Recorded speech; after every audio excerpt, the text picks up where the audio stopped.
Hello friends, स्वागत है आप सभी का हमारे YouTube channel maths point real classes पर। शुरू करते हैं आज का वीडियो की डिटेलिंग थंबनेल में आपने देख ही ली होगी, तो बिना समय गवाए शुरू करते हैं प्रश्न नंबर 16 से। प्रश्न नंबर 16 है, यदि ए बी सी समांतर श्रेणी में है तो सिद्ध करो कि 1/BC, 1/CA, 1/AB भी समांतर श्रेणी में होंगे। जैसे हमें दिया गया है ए बी सी समांतर श्रेणी में है,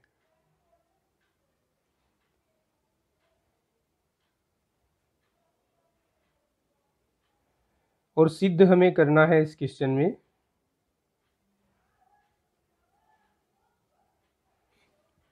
1/BC, 1/CA, 1/AB भी समांतर श्रेणी में होंगे।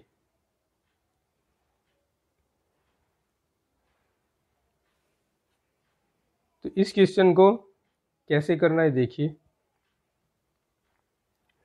अब चूंकि ए बी सी ये समांतर श्रेणी में है,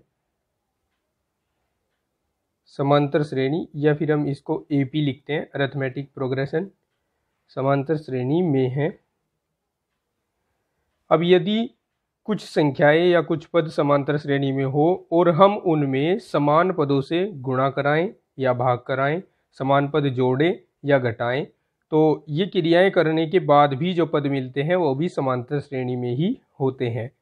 तो मैं यहाँ तीनों पदों में ए बी सी से भाग कर देता हूँ। ए बी सी, ए गुणा बी गुणा सी से भाग करने पर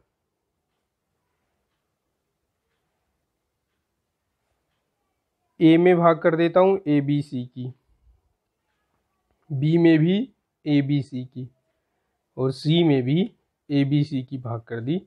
तो हमें जो मिलेंगे पद ये भी समांतर श्रेणी में होंगे, यानी अरिथमेटिक प्रोग्रेशन में ही होंगे।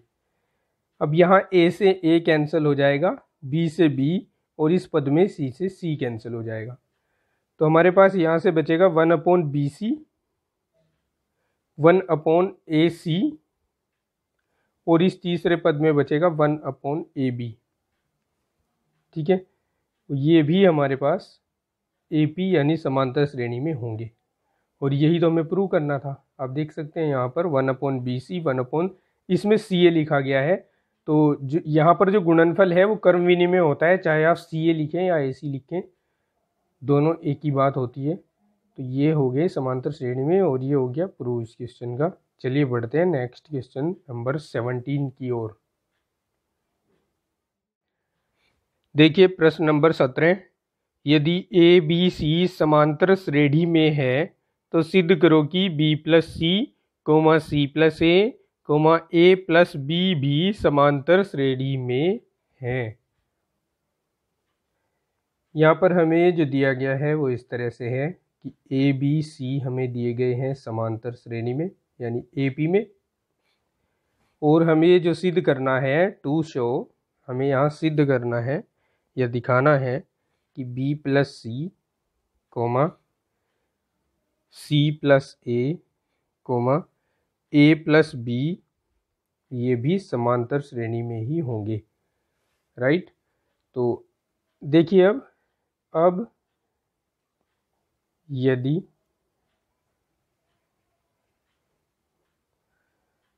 इसको मैं उल्टा प्रूव करूंगा, यानी इसको लेकर चलेंगे और ABC को दिखा देंगे AP में।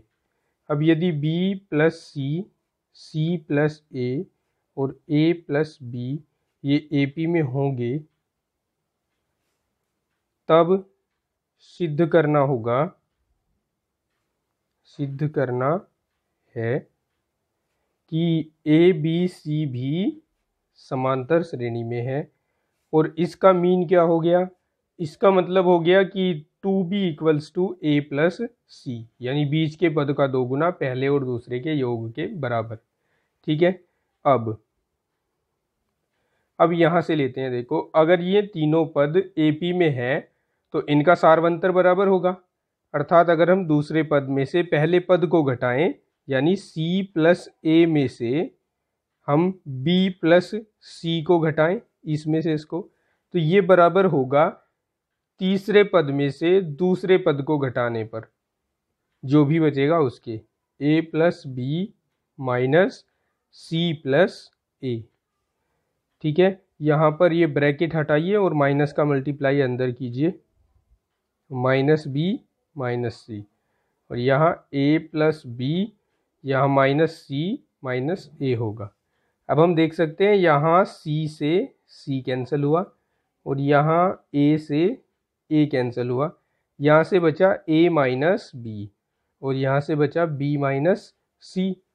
अब इस b को उधर ले जाएं और c को इधर लाएं, तो ये b यहाँ माइनस का है, इधर आकर प्लस का होगा, और ये c इधर आकर प्लस का होगा, a प्लस सी। या हम इसको कैसे लिख सकते हैं, या हम इसको लिख सकते हैं b और b 2b equals to a plus C. अब आप यहाँ देखिए, इसको हम कोई समीकरण अगर माने, समीकरण 1 को देखो, जब 2b equals to a plus C हुआ था तो a b c समांतर श्रेणी में थे। तो यहाँ पर हमने ये रिलेशन प्रूव कर दिया है और ये रिलेशन बताता है कि a b c ये भी समांतर श्रेणी में है, तो हमने इसको कर दिया है प्रूव। ठीक है, दोनों सिचुएशन से आप दोनों में से किसी को भी सेलेक्ट करके इसको शो कर सकते हैं, चाहे तो आप ए बी सी को लेकर चले और इनको दिखाएं, या फिर इनको ए पी में लेकर चले, ए बी सी को ए पी में दिखाएं। मोस्टली क्या होता है कि जो हमारे पास बड़े पद होते हैं, यानी प्लस माइनस में जो उनके साथ होते हैं, ज़्यादातर हम उनको लेकर चलते हैं और ए बी सी को समांतर श्रेणी में दिखा देते हैं। चलिए बढ़ते हैं नेक्स्ट क्वेश्चन की ओर। प्रश्न संख्या 18 है, यदि 1/a, 1/b, 1/c समांतर श्रेणी में है तो सिद्ध कीजिए कि b प्लस सी बटे ए, c प्लस a बटे b, a प्लस b बटे c भी समांतर श्रेणी में होंगे। तो देखिए हमें जो दिया है वो है कि a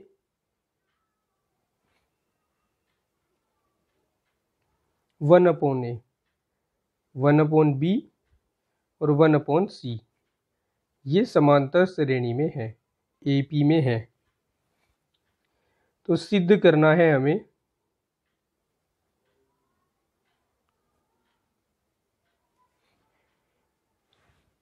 कि b प्लस सी बटे ए, c प्लस a बटे b, a प्लस b बटे c ये भी समांतर श्रेणी में है। तो हम इसका कन्वर्स प्रूव करेंगे, यानी इनको समांतर श्रेणी में लेकर चलेंगे और इसको सिद्ध करेंगे कि ये तीनों समांतर श्रेणी में हैं। अब यदि माना b plus C by a, c plus a by b और a plus b by c तीनों पद समांतर श्रेणी में है, तब सिद्ध करना होगा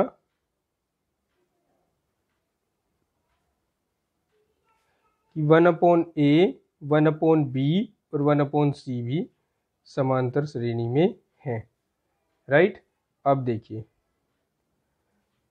अब हम लिख लेते हैं कि b प्लस सी बाई ए और c plus a by b और a plus b by c ये हमारे पास है AP में। हम इनमें एक जोड़ लेते हैं, सभी पदों में एक जोड़ने पर b plus C by a plus 1, c plus a by b plus 1, a plus b by c plus 1।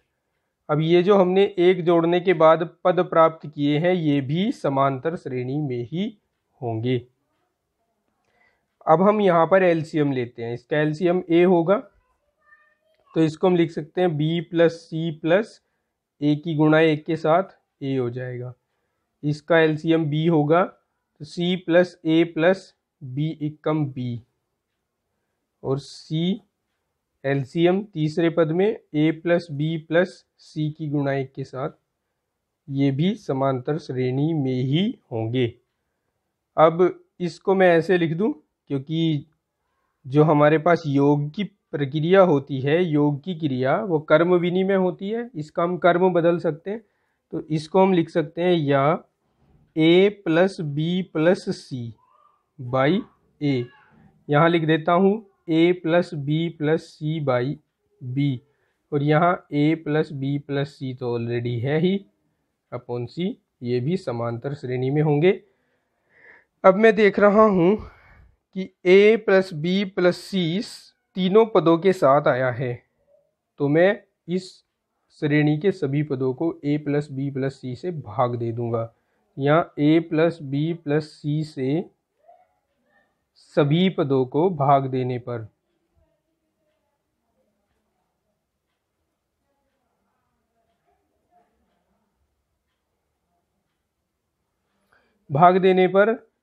यहाँ से a plus B plus c हट जाएगा, क्योंकि आप भाग यहाँ दोगे तो a plus B plus c यहाँ आएगा, और a plus B plus c से a plus B plus c कट जाएगा।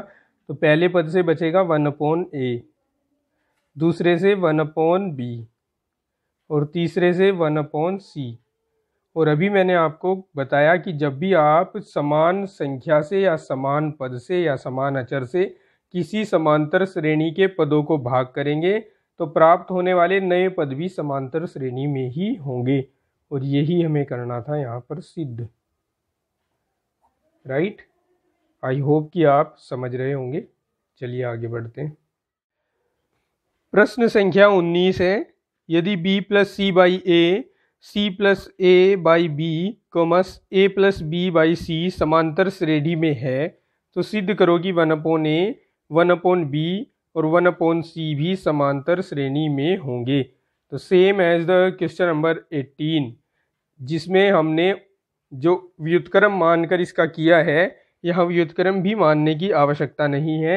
आप यहाँ से लेकर चलेंगे कि b plus C by A, C plus A by B, A plus B by C, ये है समांतर श्रेणी में। तो हमें दिखाना है कि 1/a, 1/b, 1/c भी समांतर श्रेणी में होंगे। तो इसमें एक जोड़ दीजिए, जैसे हमने अभी अभी क्वेश्चन नंबर 18 में जोड़ा था। एक जोड़ने पर मैं थोड़ा डायरेक्टली इसको कर रहा हूँ, आपको दिखा भी देता हूँ। यहाँ पर एक जोड़ने के बाद क्या प्रक्रिया हुई थी, हमारे पास a प्लस बी प्लस सी बन गया था। तो मैं इसी प्रकार से इसमें यहाँ डायरेक्टली लिख रहा हूँ, क्योंकि है कुछ नहीं, सेम है, कॉपी है ऊपर वाले क्वेश्चन की। तो यहाँ भी मैं a plus B plus C by A लिख रहा हूँ, a plus B plus C by, यहाँ b आएगा, और यहाँ c है, a plus B plus C by C, ये AP में होंगे। फिर इसके बाद हमने क्या किया था, a plus B plus c से भाग दिया था। तो a plus B plus c से भाग देने पर तो हमारे पास बच जाएगा 1/a, 1/b और 1/c, जो कि समांतर श्रेणी में होंगे। और इस क्वेश्चन में हमें इतना ही प्रूव करना था। राइट, बढ़ते हैं नेक्स्ट क्वेश्चन की ओर। क्वेश्चन नंबर 20 में कहा है, यदि a² into b plus C, b² into c plus A, c² into a plus B समांतर श्रेणी में है तो सिद्ध करो कि ए बी सी भी समांतर श्रेणी में होंगे। तो यहाँ मैं नोट करता हूँ, दिया है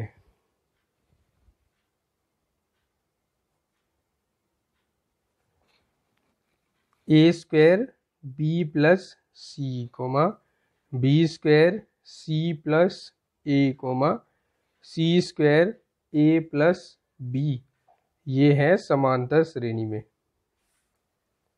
सिद्ध क्या करना है, देखिए जरा। सिद्ध हमें करना है कि ए बी सी होंगे समांतर श्रेणी में। तो अब चूंकि इसको लिख लेते हैं दोबारा से लाइन को, a² B plus C, b² C plus A, c² A plus B, A plus B, ये है AP में। ठीक है, सबसे पहले यहाँ पर ABC से भाग कीजिए। ABC से सभी पदों में भाग देने पर।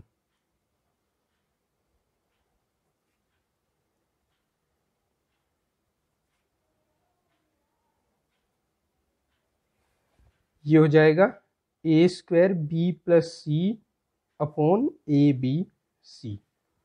इस पद में भाग देंगे तो b²c+a upon abc।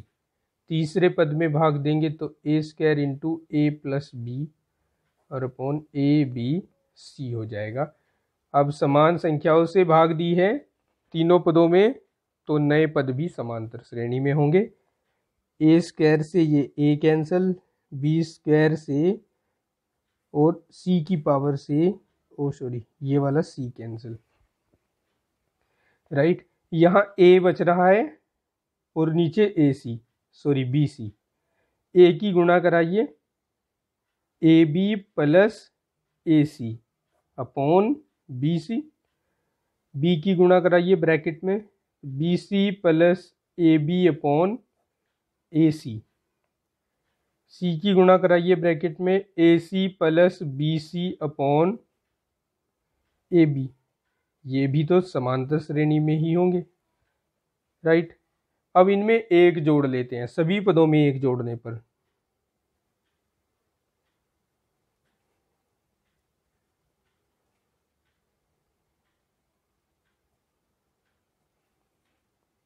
ab plus ac upon bc plus 1, फिर comma bc plus ab upon ac plus 1, फिर ac plus bc upon ab plus 1। अब हमने समान संख्या जोड़ी है सभी पदों में, तो नए पद भी समांतर श्रेणी में हो गए। अब इस पद में एलसीएम लीजिए bc को, तो bc जब एलसीएम आएगा तो ऊपर हो जाएगा ab plus ac plus bc upon bc।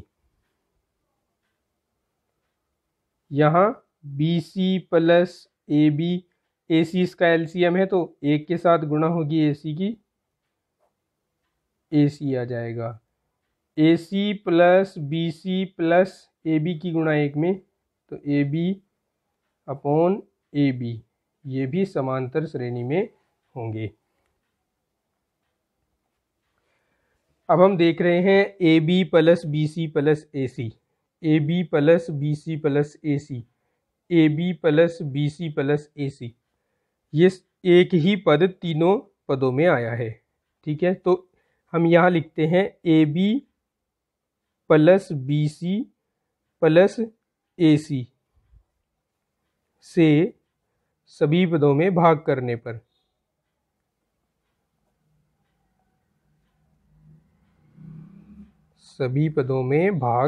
पर देखिए जब भाग करेंगे तो ऊपर से ये कैंसिल होता चला जाएगा और हमारे पास बचकर आएगा 1 अपॉन bc, 1 अपॉन ac और 1 अपॉन ab।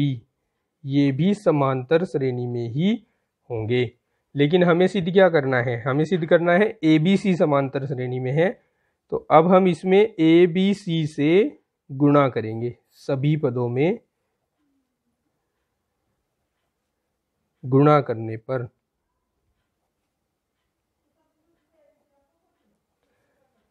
यहाँ एक के साथ गुणा करेंगे abc अपॉन bc, यहाँ भी दूसरे पद में abc अपॉन ac आएगा, तीसरे पद में abc अपॉन ab आएगा और नए पद भी समांतर श्रेणी में ही होंगे, राइट। अब bc से bc कैंसिल, c से c कैंसिल, ओके, a से a कैंसिल, c से c कैंसिल, a से a और b से b, तो यहाँ बचा a कोमा, यहाँ b कोमा, यहाँ c। ये भी किस में होंगे, समांतर श्रेणी में होंगे और यही हमें सिद्ध करना था, तो यहाँ हम लिख देंगे प्रूव्ड, राइट।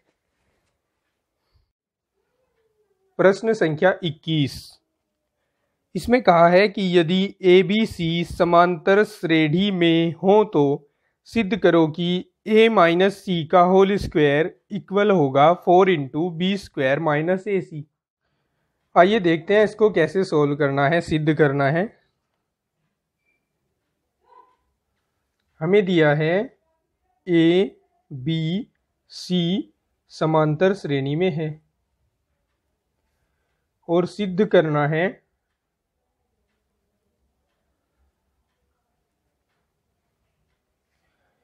ए माइनस सी का whole square equals to 4b² minus A C, ये हमें सिद्ध करना है। ठीक है, तो अब देखिए, अब चूंकि ए बी सी हमें दिए हैं समांतर श्रेणी में, यहाँ से हम 2b equals to A plus C लिख सकते हैं। अगर ए बी सी समांतर श्रेणी में है तो उसका मतलब होगा 2b equals to A plus C. ये समीकरण 1 मान लेते हैं। राइट नाउ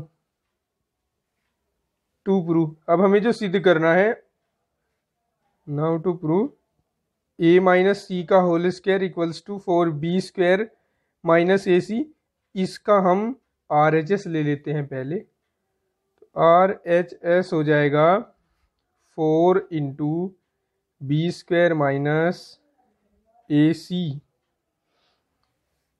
राइट, और यहाँ से हम b की वैल्यू निकाल लेते हैं। b equals to A plus C by 2 आएगा यहाँ से, इसको कह लेते हैं हम समीकरण 1। ओके, इसको हटा देते हैं यहाँ से। b equals to A plus C by 2, यहाँ पुट कर देते हैं b की वैल्यू। b की वैल्यू पुट करेंगे, a प्लस सी बाई 2 का होल स्क्वायर आएगा माइनस ए सी। राइट, चलिए ये हो जाएगा a प्लस सी का होल स्क्वायर और 2 का स्क्वायर करेंगे तो 4 माइनस ए सी। एलसीएम लेंगे इसका, 4 एलसीएम हो जाएगा, तो ये हो जाएगा a प्लस सी का होल स्क्वायर माइनस 4 ए सी और पूरे के अपॉन में आ जाएगा 4, और इस 4 से ये 4 कट जाएगा। अब हमारे पास ब्रैकेट में बचा है a प्लस सी का होल स्क्वायर। इसके लिए फॉर्मूला लगाएंगे a² plus c² plus 2ac और minus 4ac as it is. अब a² plus c² as it is, और यहाँ देखिए 4ac में से 2ac माइनस होंगे और माइनस के बचेंगे 2ac। और ये क्या है हमारे पास, ये है a माइनस सी के होल स्क्वायर का फॉर्मूला, और यही हमारा है LHS जो हमें प्रूव करना है। आप देख सकते हैं ये हमारा LHS आ गया, तो यहाँ लिख देंगे LHS। यहाँ लिखेंगे since LHS equals to RHS, इसलिए a माइनस सी का होल स्क्वायर इक्वल हो जाएगा 4 इंटू b² माइनस ए सी। यहाँ लिख देंगे इति सिद्धम, ये सिद्ध हो चुका।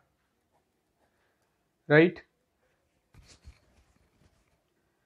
अच्छे से समझते जाइए। आज की वीडियो में आने वाला एक एक क्वेश्चन इम्पोर्टेंट है बोर्ड परीक्षा की दृष्टि से। ये बहुत ही अच्छे क्वेश्चन होते हैं और अक्सर करके बोर्ड एग्जाम में दिए जाते हैं। प्रश्न संख्या 16 से 27 इस वीडियो में कराए जाएंगे। एक एक प्रश्न इम्पोर्टेंट है, अच्छे से इनकी प्रिपरेशन करके रखेंगे। चलिए बढ़ते हैं अगले क्वेश्चन की ओर। क्वेश्चन नंबर 22 कहता है कि यदि किसी समांतर श्रेणी में पीवे तथा क्यूवे पदों का समांतर माध्य इस श्रेणी के आरवे तथा एसवे पदों के समांतर माध्य के बराबर हो तो सिद्ध करो कि P प्लस क्यू बराबर R प्लस एस। तो देखिए क्वेश्चन अगर आप अच्छे से पढ़ लिए हैं तो हमें यहाँ पर दिया गया है पीवे तथा क्यूवे पदों का समांतर माध्य बराबर आरवे तथा एसवें पदों का समांतर माध्य। ओके, इट मीन्स इसका मतलब है हमें दिया है AP plus AQ by 2 equals to AR plus AS by 2। हम 2 से 2 को कैंसिल कर देंगे और AP के लिए हम फॉर्मूला अप्लाई करेंगे। देखिए, सिंस हमने एक फॉर्मूला पढ़ा है AN का, जो होता है A plus N minus 1 into D. So अगर AP हमें निकालना हो तो AP के लिए हम फॉर्मूला अप्लाई करेंगे A plus P minus 1 into D, और AQ के लिए A plus Q minus 1 into D. AR के लिए A plus R minus 1 into D. AS के लिए A plus S minus 1 into D.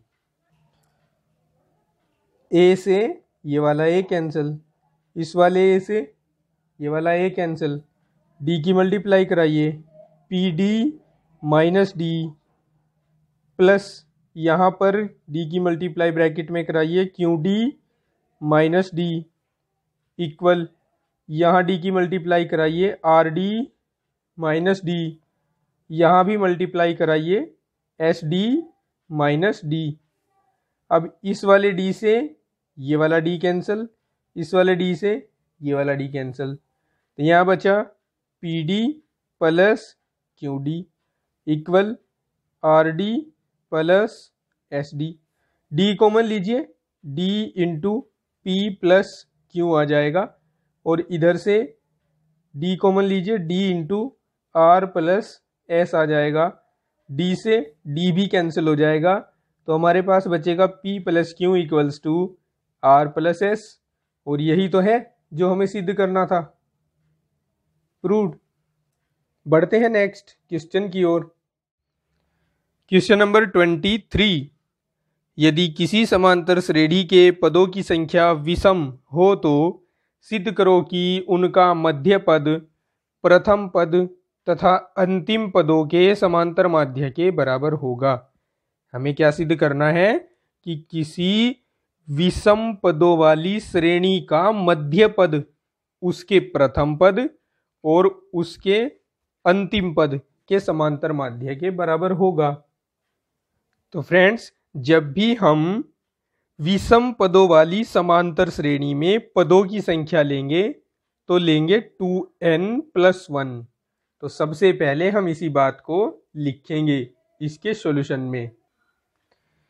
तो ये हमने नोट कर लिया, लिख दिया इसके सॉल्यूशन में कि माना विषम पदों वाली समांतर श्रेणी में पदों की कुल संख्या 2n+1 है, तब इसका जो मध्य पद होगा, मध्य पद, इसका मध्य पद क्या होगा? मध्य पद होगा n+1वां पद, n+1वां पद मध्य पद होगा, राइट। दैट मीन्स an+1 ये मध्य पद है, ये है मध्य पद, राइट। और इसका प्रथम पद मान लेते हैं, माना प्रथम पद है A और अंतिम पद भी मान लेते हैं, अंतिम पद है इसका AN, और AN ने होकर यहाँ पर कुल पदों की संख्या कितनी है? 2n+1, तो इसको हम A2n+1 लिखेंगे। यहाँ दोबारा लिख देता हूँ मैं इसको, A2n+1। आशा है कि आप समझ रहे होंगे फ्रेंड्स। चलिए आगे बढ़ते हैं। अब हम लिख लेते हैं जो हमें इसमें सिद्ध करना है, सिद्ध करना है। एक बार फिर से मैं क्वेश्चन को पढ़ता हूँ। क्वेश्चन में कहा जा रहा था कि इसका मध्य पद प्रथम तथा अंतिम पदों के समांतर माध्य के बराबर होगा, यानी an+1 जो होगा वो A + A2n+1/2 के इक्वल होगा, ठीक है।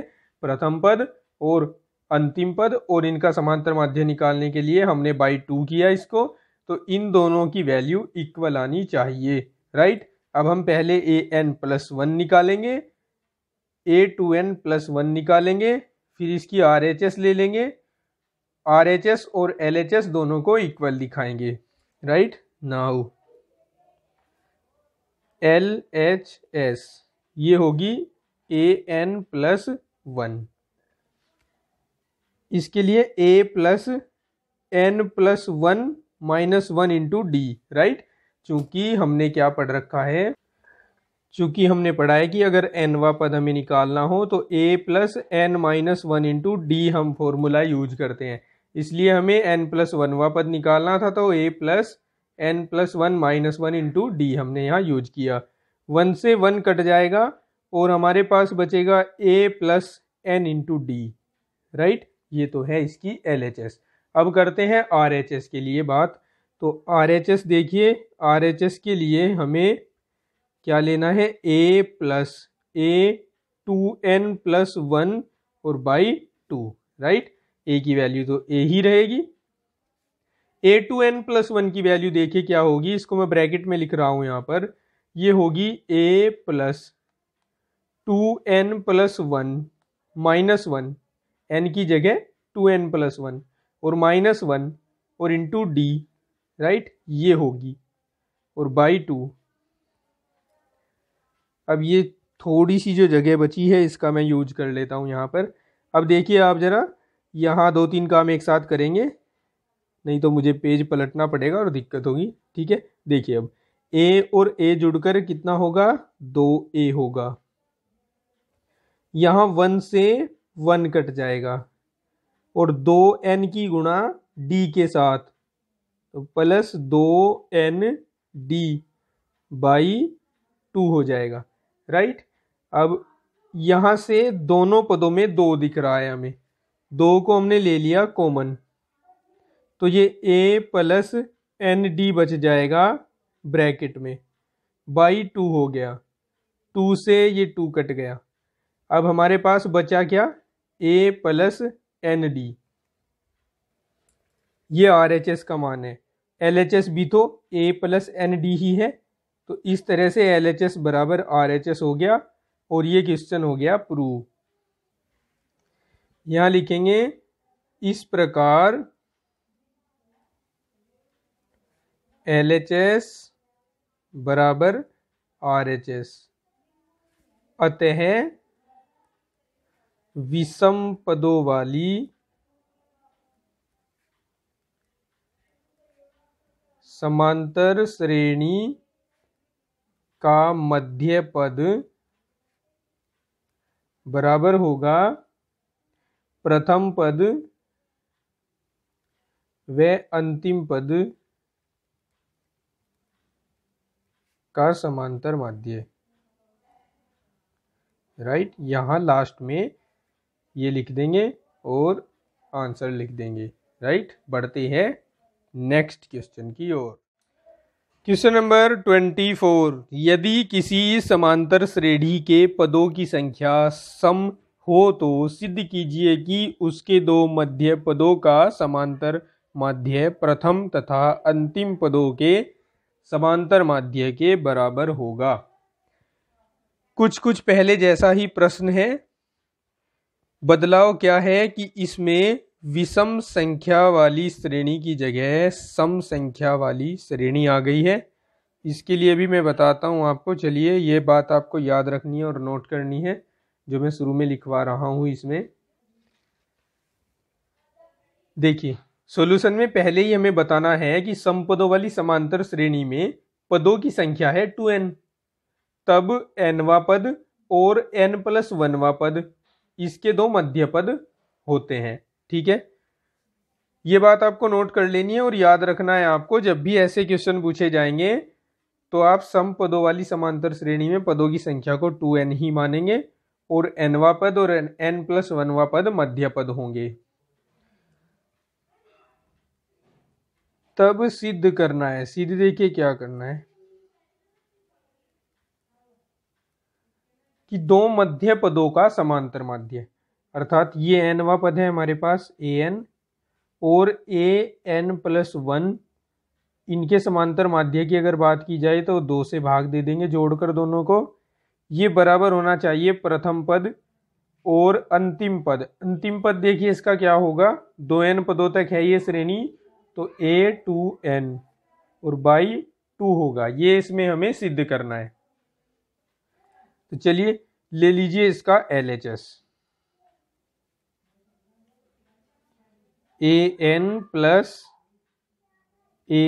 Plus 1 by 2। an के लिए फॉर्मूला यूज करेंगे a plus n minus 1 into D, plus a n plus 1 के लिए फॉर्मूला यूज करेंगे a plus n plus 1 minus 1 into D, n की जगह n प्लस 1, ठीक है, ये अंतर है, बाई 2।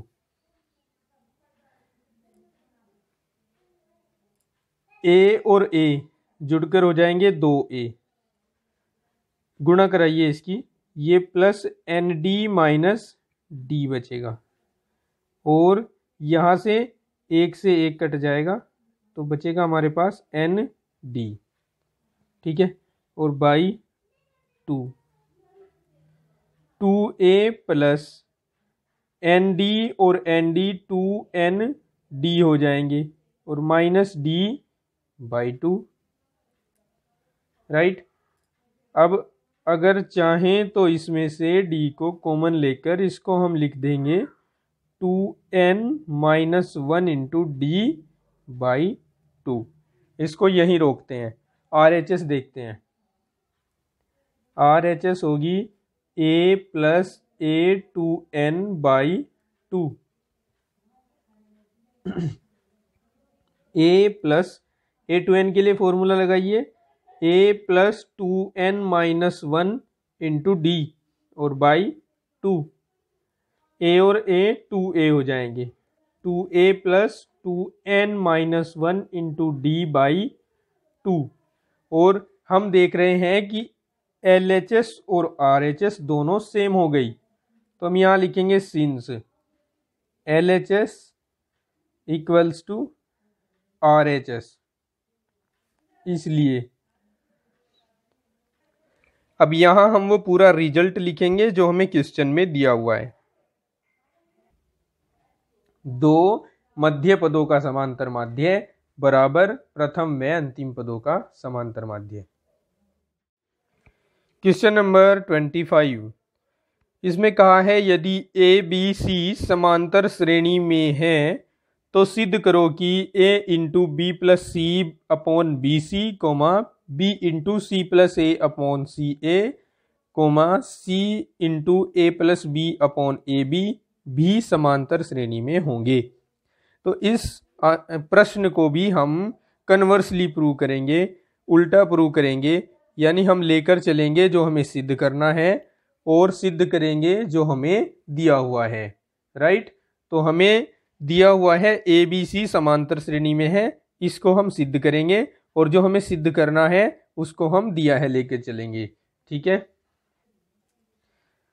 तो हमें जो यहाँ पर जिसको लेकर चलना है मैं नोट कर देता हूँ उसको, a into b plus C by B c, b into c plus A by c a, c into a plus B by a B. और यहाँ लिख लेते हैं कि माना, अभी तो मान रहे हैं ना, अभी हमें पता नहीं ये समांतर श्रेणी में है, अभी हमने मान लिया कि माना ये समांतर श्रेणी में है, ठीक है। ओके, नेक्स्ट स्टेप है कि इनके इस समांतर श्रेणी के सभी पदों में एक जोड़ दीजिए। तो सभी पदों में एक जोड़ने पर, ठीक है। अब एक तो जोड़ेंगे ही जोड़ेंगे, साथ साथ यहां पर ए की इस ब्रैकेट में, बी की इस ब्रैकेट में और सी की इस ब्रैकेट में गुना भी कराएंगे, ठीक है। देखिए ये हो जाएगा A B plus A C by B C plus 1, ये हो जाएगा B C plus A B upon C A plus 1। Third term में आ जाइए, A C plus B C upon A B plus 1। अब समान संख्या हमने इसमें जोड़ी है तो इसलिए ये भी समांतर श्रेणी में ही होंगे जो नए पद हमें मिले हैं। अब यहाँ पर एलसीएम लेकर इसकी गुणा यहाँ कीजिए, इसी तरह इसकी गुणा यहाँ और इसकी गुणा यहाँ। तो यहाँ हमें मिलेगा A B plus A C plus B C by B C. ठीक है, एलसीएम लेने के बाद यहाँ बचेगा B C plus A B plus C A upon C A. यहाँ हो जाएगा A C plus B C plus A B upon A B, और ये भी समांतर श्रेणी में ही रहेंगे। ठीक है, अब मैं इसको मैनेज करके अगर लिखूँ तो मैं लिख सकता हूँ ए बी प्लस इसके बाद बी सी इसके बाद ए सी अपॉन बी सी। यहाँ भी A B plus B C plus A C upon A C, A B plus B C plus A C upon A B, ये भी समांतर श्रेणी में होंगे। अब हम A B plus B C plus A C से भाग करेंगे।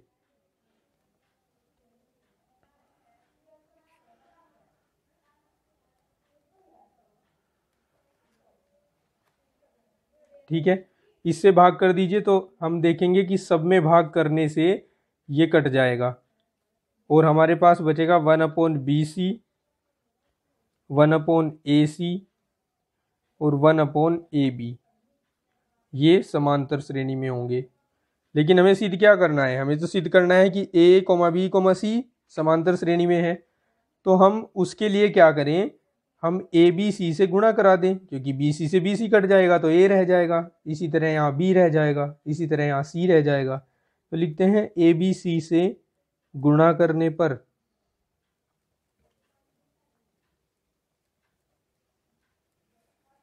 ए b C upon b c, A b C upon A C, A b C upon A B, ये भी समांतर श्रेणी में ही होंगे। अब यहाँ देखें हम बी से बी, सी से सी, ए से ए, सी से सी, ए से ए, बी से बी कैंसल आउट, तो ए बी सी बचे हमारे पास, ये हो जाएंगे समांतर श्रेणी में। और यही हमें करना था इसमें सिद्ध। राइट, इस तरह से हो जाएगा ये क्वेश्चन भी सोल्व। अब देखते हैं नेक्स्ट है क्वेश्चन नंबर 26। इस क्वेश्चन में हमसे कहा है कि यदि ए बी सी समांतर श्रेणी में है, एक्स कोमा ए तथा बी का समांतर माध्य है तथा वाई कोमा बी तथा सी का समांतर माध्य है, तो सिद्ध करो कि ए एक्स बी वाई तथा सी समांतर श्रेणी में हैं।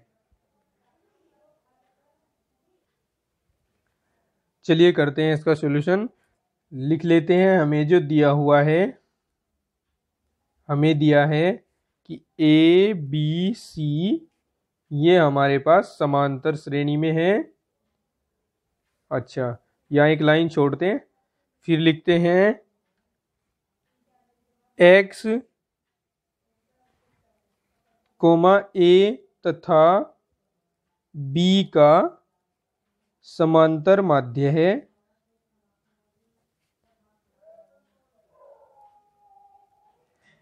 एक लाइन यहाँ भी छोड़ लेते हैं, फिर हम लिखते हैं y कोमा बी तथा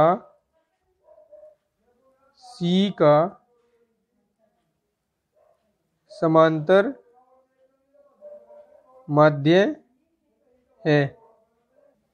ठीक है, यहाँ भी एक लाइन छोड़ते हैं, लिखते हैं तब सिद्ध करना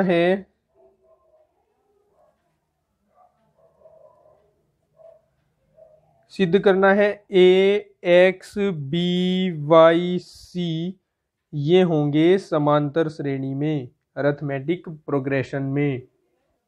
अब देखिए जरा, अब शुरू से एक बार चलते हैं। फिर ए बी सी समांतर श्रेणी में है तो इसका मतलब हुआ कि b का 2 गुना बराबर होगा a प्लस c के। इसको हम मान लेते हैं समीकरण 1, राइट। x a तथा b का समांतर माध्य है, तो इसका मतलब क्या होगा कि 2x बराबर होगा a प्लस बी, राइट। क्योंकि x बराबर हम a प्लस बी बाई 2 लिख सकते हैं ना, और 2 की गुणा करा दे इधर तो 2x बराबर a प्लस बी हो जाएगा। इसको मान लेते हैं समीकरण 2। y b तथा c का समांतर माध्य है, तो y बराबर हो जाएगा b प्लस सी बाई 2, और इसको हम लिख सकते हैं 2y equals to b plus C. इसको हम मान लेते हैं समीकरण 3। अब समीकरण 2 और समीकरण 3 जो है हमारे पास, दोनों को जोड़ दीजिए। तो दोनों की LHS जोड़िए, पहले लिख लेते हैं एक बार। समीकरण 2 व 3 को जोड़ने पर 2x प्लस 2y बराबर, RHS जोड़िए दोनों का, a plus B plus B plus c. 2x plus 2y बराबर a प्लस सी को लिख दीजिए इसके साथ, और b जुड़कर 2b हो जाएंगे, ठीक है। 2x प्लस 2y बराबर a प्लस सी की जगह देखिए हमें क्या रखना है। a प्लस सी की जगह समीकरण 1 से देखिए हम रख सकते हैं 2b, तो यहाँ रख लेंगे हम 2b। इसको हटा देता हूँ मैं, यहाँ 2b, और 2b पहले से ही यहाँ मौजूद है, ठीक है। तो 2 कॉमन ले लेते हैं यहाँ से, तो 2 इंटू एक्स प्लस वाई हो जाएगा, और यहाँ से 4b, 4 को हम लिख देंगे 2 गुणा 2b, ठीक है। 2 और 2 4b, 4 को हमने लिख दिया 2 गुणा 2b। एक 2 से एक 2 काट दीजिए, तो हमारे पास आएगा 2b बराबर x प्लस वाई, ठीक है। ये पहले और ये बाद में लिख दिया। अब अगर ये आता है तो इसका मतलब क्या हुआ? इसका मतलब हुआ कि b x और y का समांतर माध्य है, और उसका मतलब हुआ कि x, b, y समांतर श्रेणी में होंगे। तो इसका मतलब हुआ कि x, b, y ये समांतर श्रेणी में है। और चूंकि x जो था हमारे पास, x वो a और b का समांतर माध्य है, तो इसलिए a, x और b समांतर श्रेणी में हो जाएंगे। या मैं एक बार लिख भी लेता हूं, चूंकि x, a व b का, मैं जरा सॉर्ट कर रहा हूं फ्रेंड्स, am लिख रहा हूं, अरिथमेटिक मीन am है, इसलिए इसका मतलब होगा a, x, b ये समांतर श्रेणी में होंगे। और चूंकि हमारे पास y भी तो b व c का am था, इसलिए हम ये लिख सकते हैं कि b, y, c भी समांतर श्रेणी में है।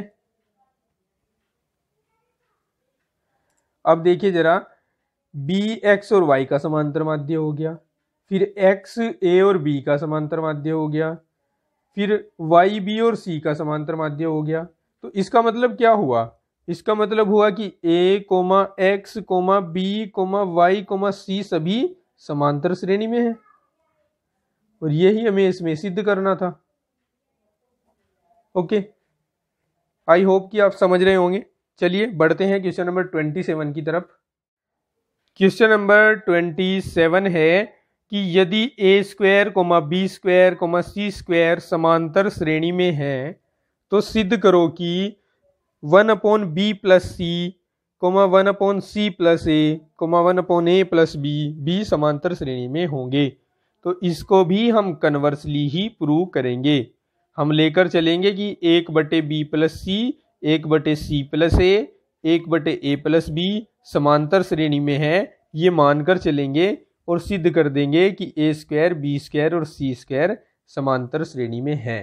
तो चलिए दोस्तों शुरू करते हैं। बड़ा ट्रिकी क्वेश्चन है, देखिए माना 1/b+c 1/c+a 1/a+b ये समांतर श्रेणी में है, अरिथमेटिक प्रोग्रेशन में है, एपी में है। ठीक है, तो जब तीन पद समांतर श्रेणी में हों तो उनके सारवंतर बराबर होते हैं। यही ट्रिक हम यहाँ लेकर चलेंगे, यानी दूसरे पद में से पहला पद घटाओ, c+a -1/b+c, और तीसरे पद में से दूसरा पद घटाओ, a+b -1/c+a। राइट, एलसीएम लेकर वज्र गुणा कर दीजिए, b+c -c+a। ठीक है, इसकी गुणा इधर, इसकी इधर, और c+a इंटू b+c अपोन में आ जाएगा। यहाँ a+b इंटू c+a, और यहाँ भी वज्र गुणा कराइए, इसकी गुणा कराइए इधर, तो c+a -a+b हो जाएगा। राइट, चलिए अब यहाँ पर ये माइनस साइन यहाँ एंटर कराइए अंदर ब्रैकेट में, और ब्रैकेट को हटा दीजिए तो माइनस हो जाएंगे दोनों, सी भी और ए भी। और यहाँ पर देखिए, पहले यहाँ c+a इधर भी है और इधर भी है, दोनों कैंसिल हो जाएंगे एक दूसरे से, और b+c बचेगा अपोन में। इधर c+a -a-b, a से a कैंसिल हो जाएगा और अपोन में बचेगा a+b। राइट, यहाँ c से c कैंसिल हो रहा है, तो b -a/b+c बचा, और इधर c -b/a+b बचा। फिर से वज्र गुणा करा दीजिए, इसकी गुणा इधर b -a इंटू a+b, और इसकी गुणा इधर c -b इंटू b+c। अब गुणा कराइए दोनों ब्रैकेट की, b वज्र गुणा कराने के बाद ये हो जाएगा हमारे पास b -a into a+b, c -b into b+c। Right, अब यहाँ देखिए, यहाँ इसको b -a ही रहने दो, इस a+b को b+a लिख दीजिए, यहाँ पर c -b ही रहने दे, और इस b+c को c+b लिख दीजिए। अब यहाँ देखिए दो वर्गों का अंतर, b -a इंटू b+a, तो b² -a² लिखा जाएगा, यहाँ c² -b² लिखा जाएगा। और ये कब संभव होगा? जब a² b² c² समांतर श्रेणी में होंगे। आप देख भी सकते हैं कि दूसरे पद में से पहला घटाया, जिसको हम सारवंतर निकालना कहते हैं, ये बराबर आया तीसरे पद में से दूसरा घटाया, यानी c² में से b² घटाया। तो ये a² b² c² इस तरह से समांतर श्रेणी में हो जाएंगे, और ये क्वेश्चन हो जाएगा प्रूव्ड। इसी क्वेश्चन के साथ ये एक्सरसाइज 4.3 समाप्त होती है। नेक्स्ट एक्सरसाइज जो होगी 5.1 और गुणोत्तर श्रेणी से संबंधित, उसको हम करेंगे नेक्स्ट वीडियो से। गणित के मेरे दर्शकों से मैं आशा करता हूं कि आप मेरे द्वारा दिया गया ज्ञान ग्रहण कर पा रहे होंगे, अच्छी तरह से समझ रहे होंगे। अगर पढ़ाया हुआ आपको समझ आया है, वीडियो अच्छा लगा है और मैं आपकी प्रॉब्लम्स को सॉल्व कर पाया हूं, तो मेरे चैनल को सब्सक्राइब कर मेरा सपोर्ट करें, और वीडियो को शेयर करें और लाइक करें। इससे पहले जितने चैप्टर्स मैंने पढ़ाए हैं समांतर और गुणोत्तर श्रेणी से संबंधित, समांतर श्रेणी से संबंधित खासकर, उनका लिंक मैंने दे दिया है डिस्क्रिप्शन में, और साथ ही साथ मैंने वहां पर अपने टेलीग्राम चैनल का लिंक भी दिया है, जिस पर मैंने अब तक के पढ़ाए हुए सारे वीडियोस का जो लिंक है वो डाल रखा है। आप जाकर वहां पर वीडियो को देख सकते हैं। हमारे साथ बने रहने के लिए धन्यवाद। मिलते हैं नेक्स्ट वीडियो में।